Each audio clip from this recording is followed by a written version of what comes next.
Hey, thanks for stopping by. I'm Dylan Bates, the Final Cut Bro, and in this video, I wanted to answer a whole bunch of your Final Cut Pro questions. This first question comes from @BluefinAdventures. Can I mix 1080p and 4K footage in the same timeline as long as they are the same frames per second? Bluefin, you absolutely can use 1080p and 4K footage even if they are different frames per second on the same timeline. Just know that if you're using 1080p footage on a 4K timeline, you're going to see a noticeable resolution loss. So make sure that you're editing on a 1080p timeline first, and then you can bring that 4K footage in there with no problem. That also gives you the benefit of being able to zoom in 200% on your 4K clips, and you still won't see any resolution lost. @Joe Castellan asks, is there a way to use the compressor to auto duck music? Their question later goes on to mention that they use Davinci Resolve and they use the compressor with the sidechain features to automatically duck music and make it quieter. Unfortunately, directly inside of Final Cut Pro, there's no way to automate ducking of music. If you go over and check inside of the compressor, you'll notice that we have the option to sidechain here, but we're missing some significant features here at the top that would allow us to tell it specifically what audio we want to sidechain with. Something you could check out is a plugin developer named ulti.media. They've created an auto ducking software that's only $5. I've never personally tried it, but for $5, you really can't go wrong. So I will have a link to that down in the description, and you can see if it works for your needs. @Wintry Queen is asking, do you think they should add a feature like Logic's comp takes so you can easily flip between multiple takes of a shot and see it in context? It's funny that you should ask that because that specific feature is already inside of Final Cut Pro and it's called Auditions. To get access to it, one way is to simply just click and drag a different shot on top of another take. And once you release, it will show you all of these various options, and two of those options are replace and add to Audition or just add to Audition. Let's go ahead and select replace and add to Audition. And you'll notice a couple things. It's gone ahead and replaced out that shot. It is much longer than the original shot I had, so I'll need to shorten that down. But you'll also notice here on the left side, there's this little spotlight. And at any time, I can click on that spotlight and see the various versions of the shot that I might want to use. What's also really cool is we can press duplicate, and I'll push done, and now I could add completely different effects to this specific shot to try out different looks. So it's a super powerful feature that I definitely do not use enough, but it's very, very similar to what you're describing over in Logic Pro. @Kayak Life was mentioning that they had a weird issue when they exported captions from Final Cut Pro and uploaded them over to YouTube. They mentioned that all of the captions were completely out of sync, even though previously with their videos, they didn't have those syncing issues. Now, I don't know specifically what's causing this problem for you, but here are a couple things you could look into. One is to go ahead and select your project, then go over to modify and make sure that your starting timecode is all zeroed out just like this. And then on top of that, you could also go up to file and select export captions, and you'll notice that we have this option for relative to timeline or absolute. It might be worth just trying both of these options and seeing which one works better for you over in YouTube land. @Mr. Daniel Waters asks, what are your go-to saved effects presets? I've created some presets to make my tutorial editing way faster. The first one that I always use is my tutorial grade 2025, and when I apply that, it gives me this base correction layer, which I can use to adjust the white balance and the exposure levels. I also have a basic vignette applied over the top of that. And then I have this transformlet, which takes my S-Log footage and converts it over to Rec 709. And then finally, at the bottom, I have this shape mask, which I can easily enable or disable to make sure that my skin tones are on point. The next effects preset that I use all the time is my saved audio preset for my tutorial voiceover. When I apply that over here in my equalization, you can see I've EQ'd my audio clip. I've added voice isolation about 61%. That's what's working best in my current working space. I've added this basic vocal compressor 01. I didn't make any changes. And then I've also added this basic adaptive limiter. And lastly, possibly my most used effects preset is my tutorial jump cut effect. When I apply the jump cut tutorial effect, it just zooms in by 30%. and it makes a slight position change, trying to keep my eyes roughly in the same spot. Sometimes I need to go down to my transform tool. I can also get that with Shift T and move my eyes around if it's not quite lining up, because every single shot is different. At Chase Rock 4675 is asking, I'd love to know if there's a way to do the same effect as mPuppet on Final Cut Pro or Apple Motion without buying mPuppet. Unfortunately, Chase Rock, that is not possible to do inside of Final Cut Pro or Apple Motion without mPuppet. You either need to get mPuppet to pull this off or throw it over into After Effects and use the Puppet tool over there. It really depends on what tools you have available to you right now. At Sean Houtley, Sean, I don't know how to say your last name, but I do always appreciate you commenting on my videos. I'd love some guidance on best practices for creating and automatically syncing multicams. Sean, this is a super huge topic in Final Cut Pro that I'm very passionate about, and I would love to take this entire video and talk about all the syncing that you can do, but I've already created a massive multicam video that you can check out. I'll have that linked down below so you can go see that and get all your questions answered. At Svorga Rigiode, I can't. Selbstversorger. I like your name, but I can't even come close. But I do recognize you in the comments. Is there any workaround to avoid opening the Final Cut Pro import window every time I connect my camera? This is a feature that I really want added to Final Cut Pro, to just disable the import window whenever you plug in an SD card, but natively it's not possible. That said, it's not completely impossible. If you pick up the free plugin Command Post, which I'll have a link to down below, it allows you to disable the import window whenever you plug in an SD card. All you need to do is go into the Command Post preferences and then just check this box for ignore inserted camera cards. It's Cool YT asks two different questions. The first one is, what is the difference between stabilization and shutter speed? So I'm assuming when you're asking this, you're asking about the stabilization and rolling shutter features that are inside of Final Cut Pro. So stabilization is going to try and smooth out your shots. It's going to take into account all of the camera motion, whereas rolling shutter is an artifact that happens with a lot of DSLR cameras, where the shutter speed starts from the top and then goes to the bottom of the sensor, and this can create kind of a wave effect. If you take your camera back and forth really quickly, you can really clearly see it. So what rolling shutter does is it tries to take those moments where the camera is waving back and forth and it tries to straighten them out. The other question they ask is also how to unlink something from the main timeline clip or move the link position. You'll see that as I move this up, it has that tail. So you can move that tail by pushing Command and Option and then clicking in a different location on that clip. So you'll notice now that as I drag it up, that tail has been moved to the right side. But let's say you have a shot that you want to move around and kind of take out of the magnetic timeline. The first way is to push and hold the tilde key. If you don't have the tilde key, you're gonna need to go up to your Final Cut Pro, Command Sets, and Customize, and then look up Override Connections up here, and you can set that as a new keyboard shortcut depending on what kind of keyboard you have. So once you get that set up, you can push and hold the tilde key and it should give you that orange icon, and you'll notice that this Pro Zooms should move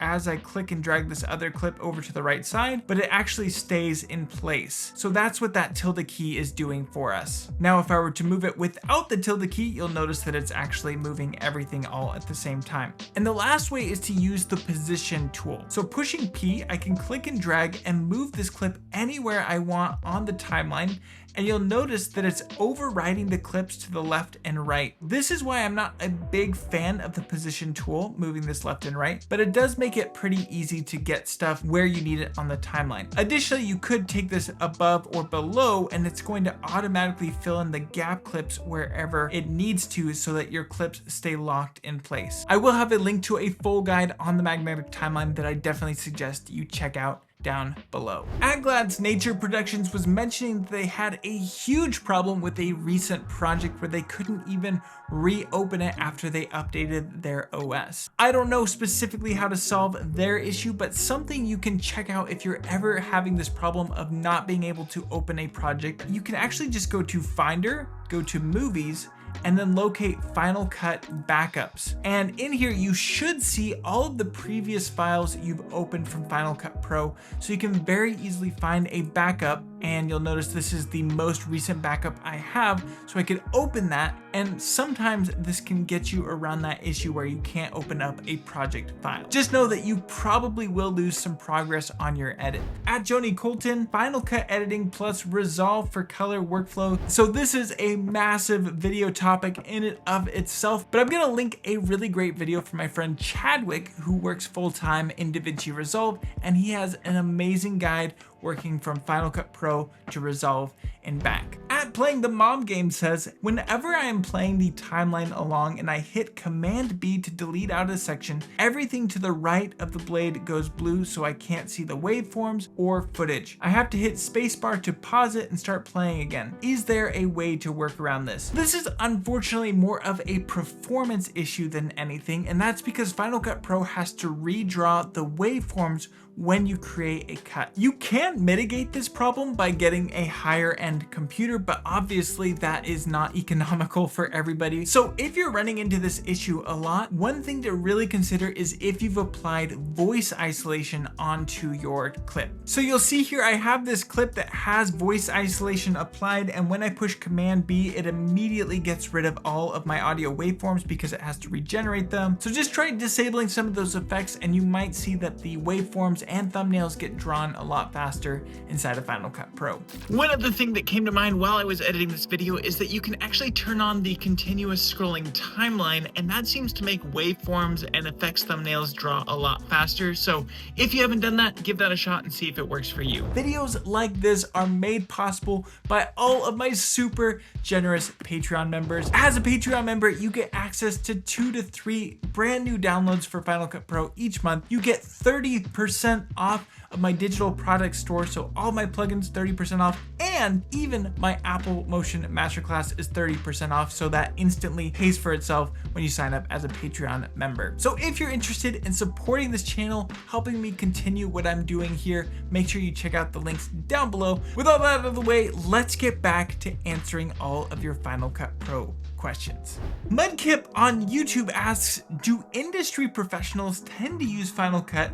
And if so, in what fields and lines of work? That is a great question. That kind of depends on your definition of industry professional. A few people might say that I originally was an industry professional before I started this YouTube channel, as I was one of a few editors on a globally televised show, and we did all of the editing inside of Final Cut Pro. There are quite a few feature films that have been edited inside of Final Cut Pro.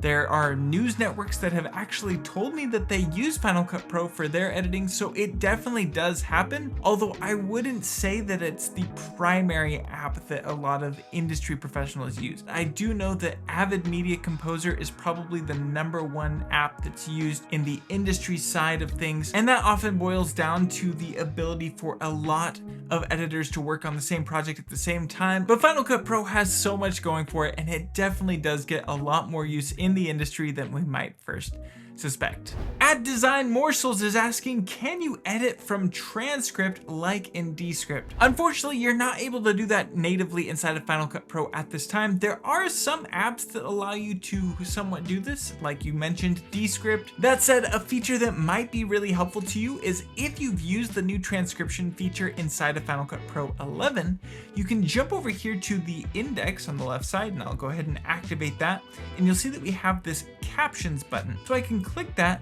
and look up specific phrases that I know I've said. For example, I know I say to do so much, so I will type in to do so, and now I can see all the times I have said to do so, which I've gone through and removed quite a few from my previous edit, so that's why not so many are showing up.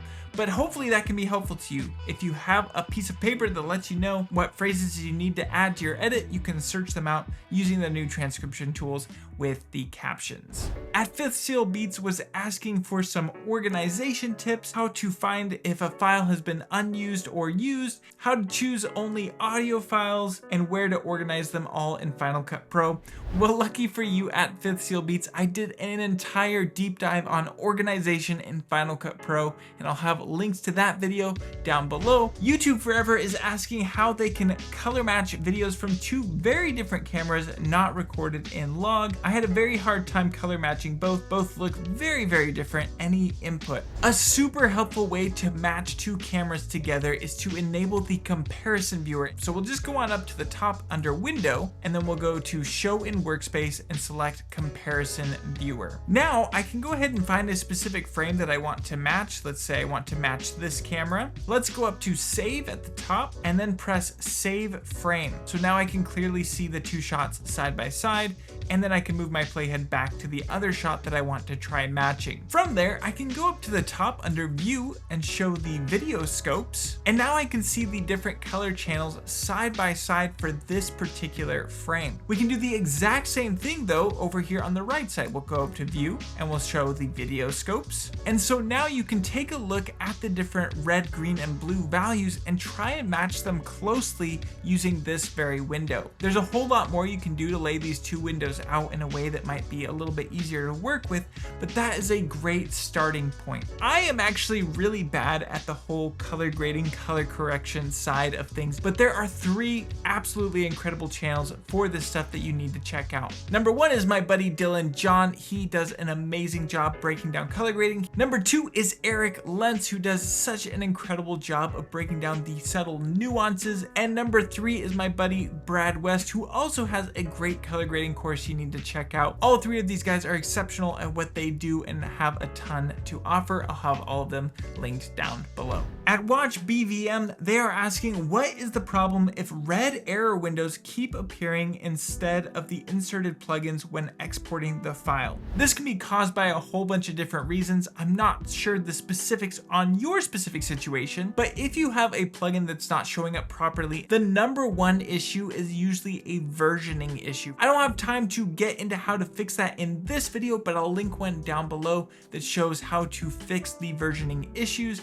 And it also has a bunch of other fixes you can try if you continue to have these issues. Viotov, man, these names are getting hard for me. How to create vertical video concepts and ideas to switch brain from horizontal videos to vertical. I'm not 100% sure if I fully understand the question, but I'll do my best to offer some suggestions. If you've edited a video in 16:9 and you need to convert it over to a vertical project, a super handy tip is to simply go to your project, right click, and then select duplicate project as. From there, we can type in the name vertical or whatever you want to call it.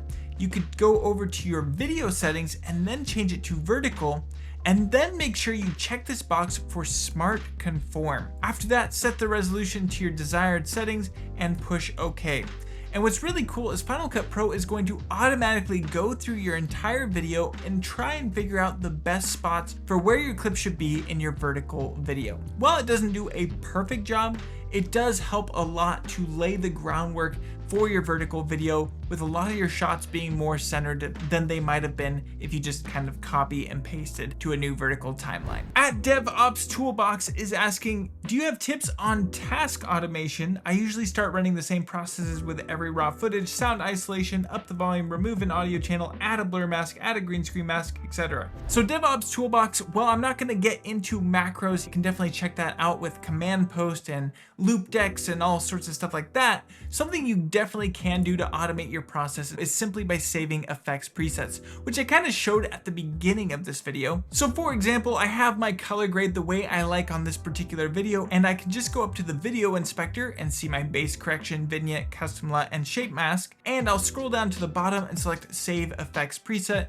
and call it whatever I like. So we can just call it color correction and press save. This only saves the effects for the video elements. It doesn't save the audio elements. So to make an audio preset, we'll need to select our audio source, go on over to the audio panel, and then do the exact same thing, save effects preset. Unfortunately, you won't be able to save the ability to remove an audio channel like you're describing, but you will be able to save a lot of the stuff like compressors, voice isolation, so on and so forth. At Michael Clear is asking, how do you properly use blend modes in the video inspector? So Michael, you're basically always going to need a piece of footage on top of another piece of footage for blend modes to work. For example, I have this metal texture and I can go up to the top right under the blend modes and change this over to something like screen.